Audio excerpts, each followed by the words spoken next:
민주당 주도로 추진된 이른바 대선 개입 의혹 청문회가 하루 앞으로 다가왔습니다. 핵심 증인으로 채택된 조희대 대법원장은 출석하지 않겠다는 입장을 전달했습니다. 자, 불출석 의견서를 제출했다고요? 네, 앞서 법사위는요, 지난 22일 민주당의 주도로 조희대 대법원장의 대선 의혹 개입, 이 대선 개입 의혹 관련 긴급 청문회를 열기로 의결을 했는데요. 내용은 이렇습니다. 이재명 대통령이 대선 후보 시절이던 지난 5월에 대법원이 단 9일 만에 이 대통령의 공직선거법 사건을 유죄 취지로 파기환송한 것이 사법부의 대선 개입이다. 그러니까 조 대법원장이 직접 해명하라는 취지의 청문회다. 라고 하는 건데요. 그런데 이 같은 청문회가 내일 오전에 열릴 예정입니다.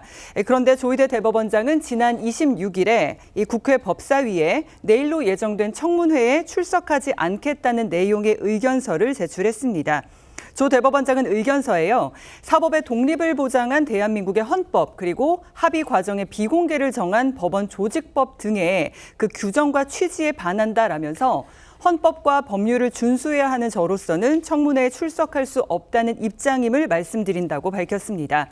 그리고 이 외에도 증인으로 채택된 오경미, 이흥구, 이수견, 박영재 대법관과 천대엽 법원 행정처장 그리고 오민석 중앙지법원장, 윤석열 전 대통령의 내란 혐의 사건 재판장인 지귀현 서울중앙지법 판사 등도 불출석 의견서를 제출했고요.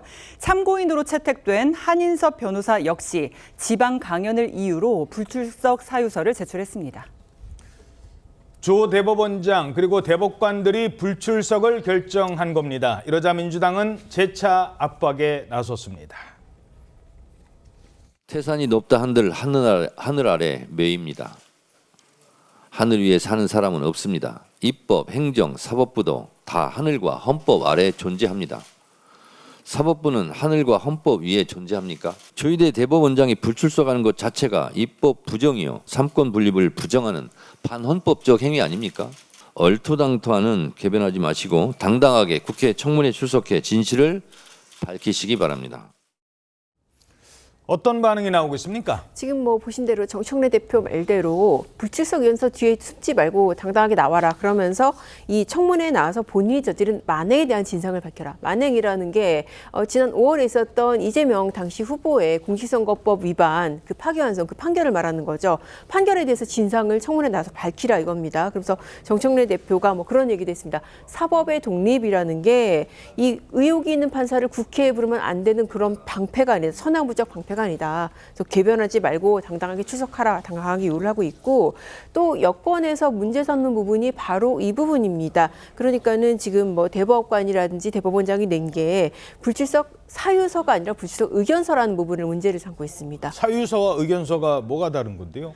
사유서라고 한다면은 이제 보통 일정 때문에 못 나간다. 이런 식으로 이제 그것도 객관적인 그런 사유를 내는데 이번 같은 경우에는 다 의견서. 그러니까는 헌법에 보장된 재판의 독립이라든지 그런 부분 때문에 지금 출석이 부적절하다라고 의견을 냈는데 이것마저도 오만방자하다. 이런 식으로 이제 민주당은 세게 비판을 하고 있고 근데 사실 국민의 입장에서 보기에는 많은 분들 다른 분들은 그렇게 생각하시면 않겠지만은 의견서나 사유서나 내용은 같다. 그리고 지난 5월에도 마찬가지로 청문회 있었는데 증인 채택했을 때 마찬가지 내용으로 사유서 내면서 의견서 내면서 안 나갔었습니다. 그러니까 그때나 지금이나 내용이 같다는 것이죠. 예.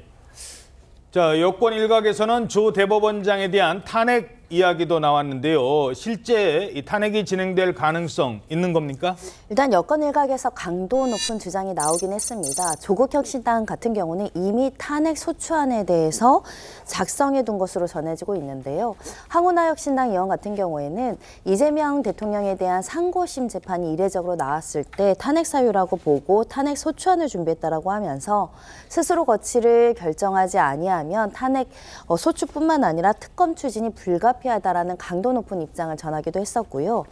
이성윤 민주당 의원도 불출석 시 탄핵 마일리지를 쌓는 것이라고 하면서 탄핵에 대한 언급도 한 바가 있었고 특히 정청래 당대표는 대법원장이 뭐라고 이렇게 호들갑이냐. 당내 일각에서 제기되는 조 대법원장에 대한 탄핵론에 힘을 싣기도 했는데요. 나아가서 우리 국민은 잘못하면 대통령도 쫓아낸다. 조 대법원장이 청문회를 거부하냐라고 언급을 하긴 했으나 또 일각에선 다른 의견도 나옵니다. 특히 전현희 최고위원 같은 경우는 아직 당 차원에서 탄핵과 관련한 검토를 한 적이 없다라고 밝히기도 했고요. 김영민 의원도 불출석 시 다시 증인으로 이제 부르거나 고발하는 방식 등이 있는데 수위를 어떻게 할지는 차후 더 논의를 해야 된다는 유보적인 입장으로 대답을 하기도 했었고, 민주당 오늘 있는 법제사법위원회 회의에서 이 조 대법원장의 불출석과 관련한 대책을 논의할 것으로 예상되는 상황입니다. 국민의힘은 이번 청문회는 민주주의의 흑역사가 될 거라며 강하게 비판했습니다. 지금 대한민국은 민주당의 세상입니다. 이제 사법부만 장악하면 원하는 것은 무엇이든 할 수 있는 아름다운 세상이 그들에게 펼쳐질 것입니다. 내일 청문회도 그런 맥락에서 실시되는 것인 만큼 대한민국의 민주주의의 흑역사로 기록될 것이 틀림없습니다. 2025년 대한민국의 민주당이 대통령 한 사람의 범죄를 세탁하기 위해서 반역사적, 반민주적, 반헌법적 폭거를 저지르고 있는 것입니다. 저는 이것이 바로 내란이라고 생각합니다. 어떤 이야기가 나오고 있습니까? 네, 국민의힘은요, 진실 따위는 필요 없는 정치 공세만 하면 된다는 목표로 시작한 청문회다라고 주장하고 있습니다.